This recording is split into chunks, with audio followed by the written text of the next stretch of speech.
Atenção! Começa agora uma teleaula de inglês do ensino médio. Você vai assistir a teleaula de número 40. Bons estudos!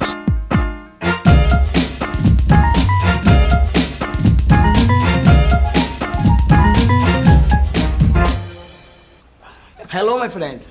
Today is a big day. Hoje é a nossa última teleaula do telecurso de inglês. Você vai rever as diferenças entre will e going to, vai rever também como é o passado dos verbos em inglês e, por fim, vai revisar o grau comparativo dos adjetivos. E aí, pronto para a revisão? Legal. Então, que tal a gente começar com a diferença entre o will e o going to? Para isso, vamos rever uma conversa que o Tom teve com a Diana e o Bob.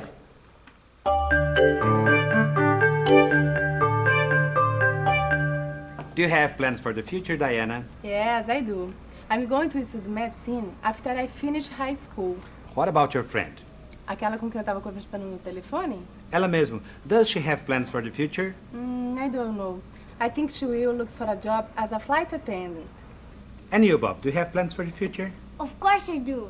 I am going to be an astronaut. Are you sure? Yeah. Bem, o Bob disse que tem certeza sobre o que ele quer ser no futuro. Ele disse que vai ser um astronauta. É por isso, porque ele tem esse plano para o futuro, que ele usou o going to. Para falarmos dos planos que temos para o futuro, usamos going to. E usamos will quando falamos do que achamos que pode acontecer no futuro. Por isso, a Diana usou will para falar dos planos da amiga dela para o futuro. Ela não tinha certeza do que a amiga ia fazer. Agora, para falar dos planos dela mesma, Diana, para o futuro, ela usou going to. Eu sei que o assunto aqui é sobre o futuro, mas já que a teleaula é uma teleaula de revisão, que tal a gente voltar um pouquinho para o passado? Passado dos verbos em inglês, bem entendido. Você lembra como eles são? Vamos recordar como é que é o passado do verbo to be. No presente, eu digo I am. No passado, eu tenho que dizer I was. No presente, a gente diz you are. No passado, you were. No presente, he is, she is, it is. No passado, he was, she was, it was. No plural é ainda mais fácil. Presente, we are, you are, they are. No passado muda para we were, you were, they were. Bem, como você pode ver, o passado do verbo to be não é dos mais difíceis, não é verdade? Mas tem outros passados de outros verbos que já foram estudados no nosso curso. Como, por exemplo, o passado dos verbos regulares.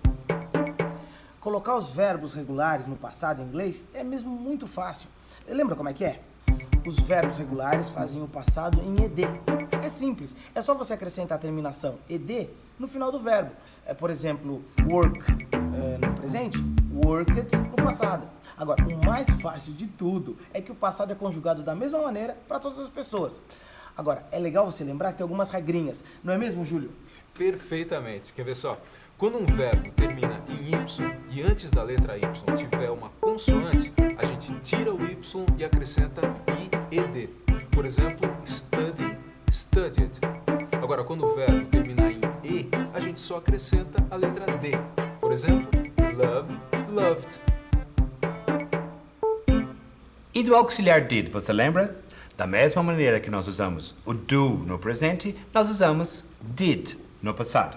Agora, não se esqueça que quando você usa o auxiliar did, o verbo perde a terminação ed, que é a terminação do verbo no passado. Veja esse exemplo.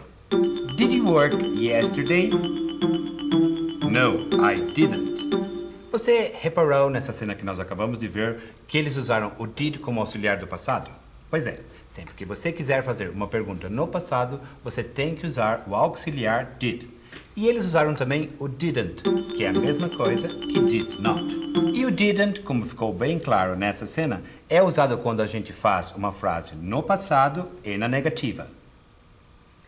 Well, dando sequência para a nossa revisão sobre os verbos no passado, falta a gente ver agora como que é o passado dos verbos irregulares, como o take, por exemplo, que o passado é took. Mas como é que a gente sabe que o passado de take é took? Será que tem alguma regra para isso? Não existe uma regra para a gente saber como se faz o passado dos verbos irregulares em inglês. Então você vai me perguntar, mas como é que eu vou saber? E eu vou te dar duas dicas. Primeira, Pegue um dicionário. Nele você vai encontrar o passado dos verbos irregulares. Por exemplo, vamos ver aqui o verbo to go. Simple past, went.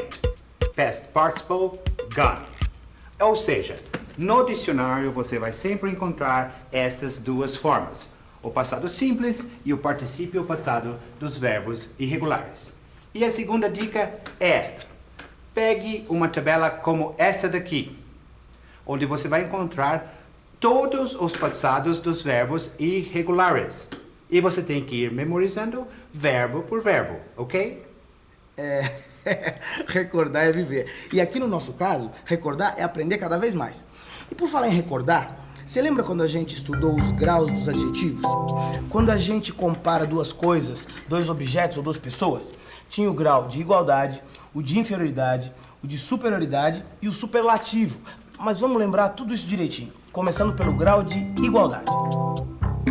The Vatapá Hotel is not as expensive as the Praia Azul Hotel. Ou seja, o Hotel Vatapá não é tão caro quanto o Hotel Praia Azul.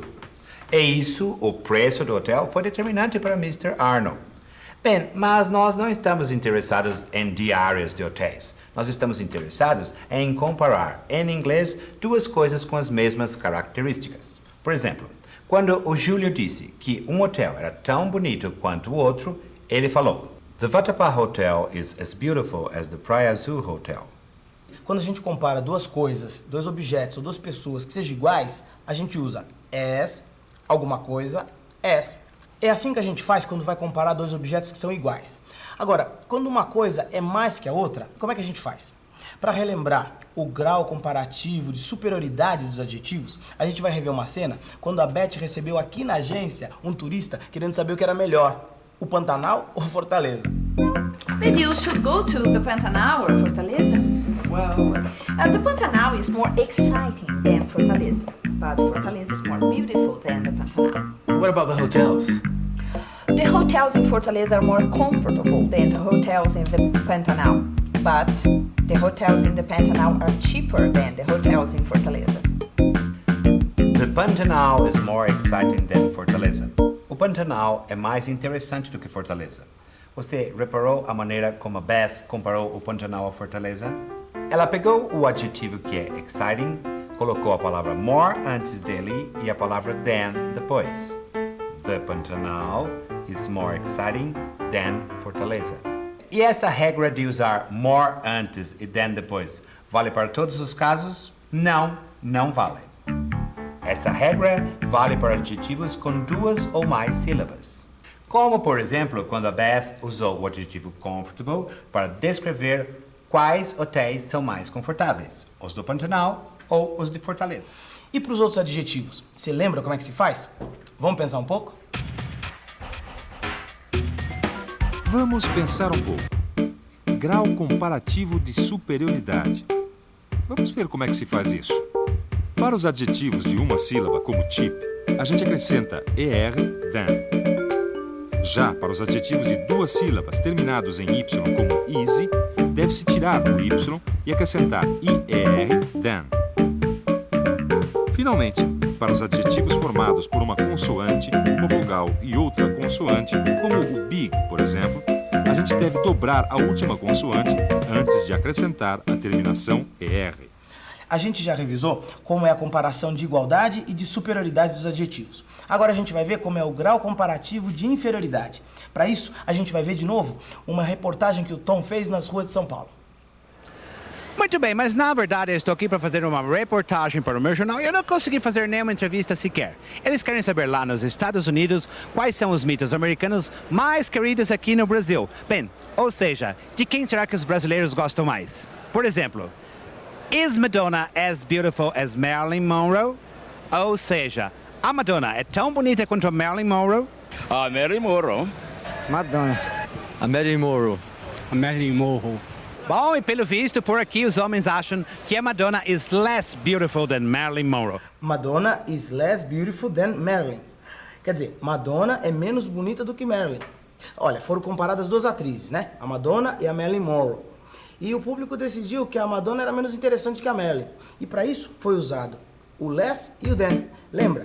quando se diz que Madonna is less interesting than Marilyn Monroe, veja que para isso foi usado o less e o than.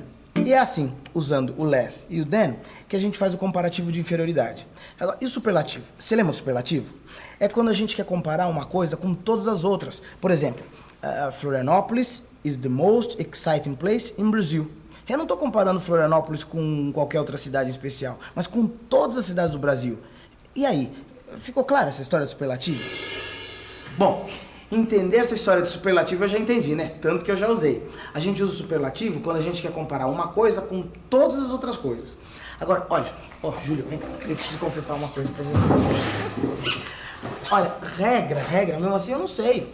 Mas as regras de superlativo em inglês são super simples, não são, Beth? Não tem segredo. Não? Para os adjetivos curtos de uma sílaba só, como young, short, fast ou big, por exemplo, ou ainda para os adjetivos de duas sílabas terminados em y, como easy, happy, a gente usa the antes do adjetivo que recebe a terminação est.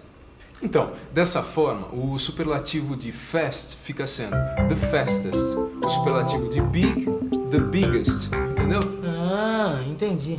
Quer dizer, deixa eu ver se eu entendi direito. Então, assim, o superlativo dos adjetivos que tem uma sílaba só e dos que tem duas sílabas terminadas com y, eu consigo colocando the antes do adjetivo e a terminação est. É isso? Eu não posso esquecer que quando tem y eu tenho que trocar por i, né? Tá bom, aí tudo bem. E pros adjetivos que tem duas sílabas ou mais e que não acabam em y, como é que fica? Aí também não tem segredo. Os adjetivos que têm duas ou mais sílabas e não terminam em y, como beautiful, por exemplo, o que a gente faz é colocar só the most antes do adjetivo. Então, o superlativo de beautiful é the most beautiful. E o superlativo de interesting é the most interesting. Ok, my friends, a nossa teleaula está chegando ao final, mas antes a gente vai dar uma volta ao mundo. Pela última vez, let's travel together!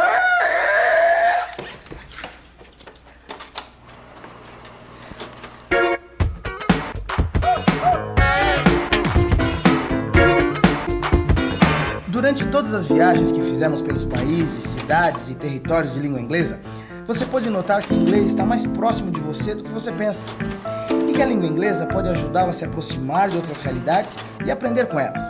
Esperamos que você tenha gostado e que após o término do curso, você se interesse mesmo a ler e aprender sobre a história de outros países e, claro, sobre a nossa própria história também.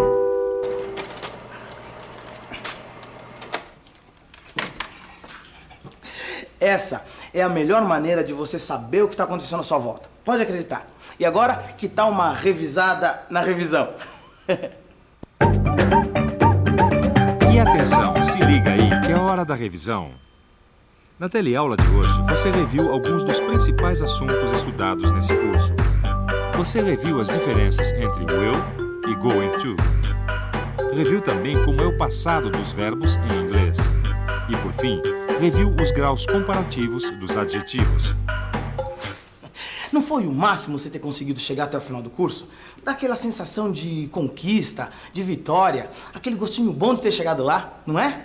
Mas para você fechar com chave de ouro esse curso, você precisa ainda se dedicar um pouquinho mais. Abra o seu livro de estudos e faça a série de exercícios que está lá. Combinado? Boa sorte, até um dia. Bye!